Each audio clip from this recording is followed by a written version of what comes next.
Velkommen til Nyborg Slot, til et historisk byggeri, som havde sin storhedstid i middelalderen. Du er i middelalderen. og renæssancen. Gamle dage. Det var riddere, der var heste, der var prinsesser, rustninger, ikke? Masser af lands. Altså. Det var middelalderen. Og renæssancen, som jo var efterfølgeren til middelalderen. Ja, det er fint. Det du skal forstå, ikke?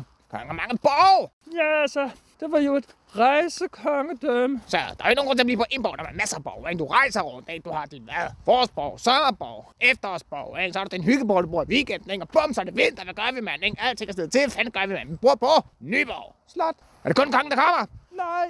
Jeg tror sikkert, at kongen har kun 2 venner med, ikke? 2 venner. Og hans familie. Ja, for fanden, ikke? Kongens familie kommer der, ikke? Måske har de par... Livvagter med os. Ja, det er sikkert det, du tror, mand. Der kommer 5 mennesker, ikke? 5 mennesker. Ingen problemer, mand. Vi laver der havregrød og en pølse, mand. Bum. Værsgo, ikke? Så er det så videre, ikke?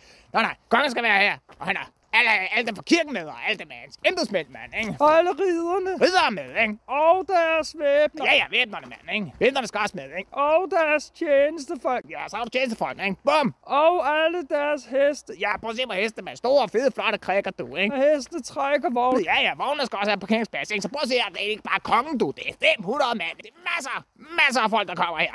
På Nyborg. Slot. Nyborg. Slot.